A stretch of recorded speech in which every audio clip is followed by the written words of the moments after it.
Welcome. In this video, we will introduce you to the concept of dualities. We explain how they can be applied as an analytical framework for investigating port-city relationships and how we have used them in our teaching.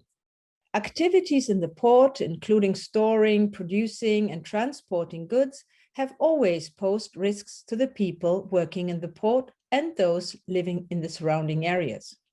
However, when the port was people's main source of income, workers and their families accepted safety and health risks, including flooding due to the proximity of the water, explosions, fires, and environmental pollution, often because they did not have any other choice. Meanwhile, decision makers moved out of the city to live in healthier areas, ones that would not be reached by floods or other disasters, far away from air and noise pollution. To avoid strikes and to avoid losing workers, these decision makers at times made efforts to improve working and living conditions for their employees. There was a certain interconnection between the port and the city in terms of governance, planning, and policy making. Since containerization, this relationship has largely disintegrated. Multiple complex challenges have emerged. To disentangle these challenges, we have tried to conceptualize key conflicts between port and city as dualities. Ports have long been drivers of the economy, effectively floating on oil. But our oil dependence is also the reason for climate change. Air, water, and noise pollution emanating from the port present a constant challenge for urban development.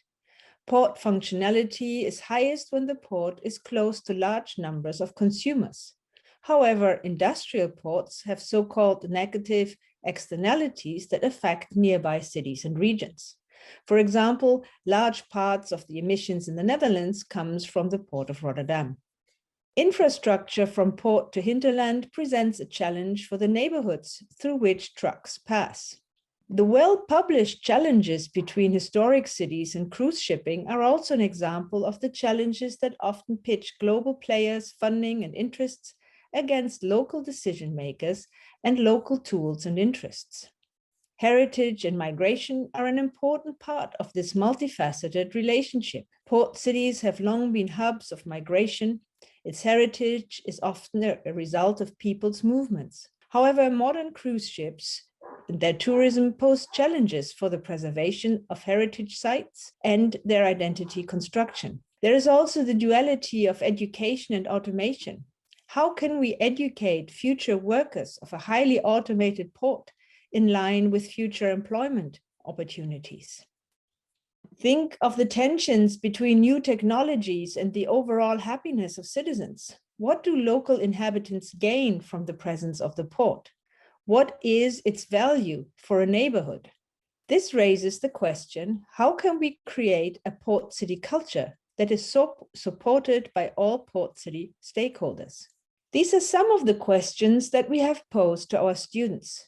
Can they also serve as an inspiration to you?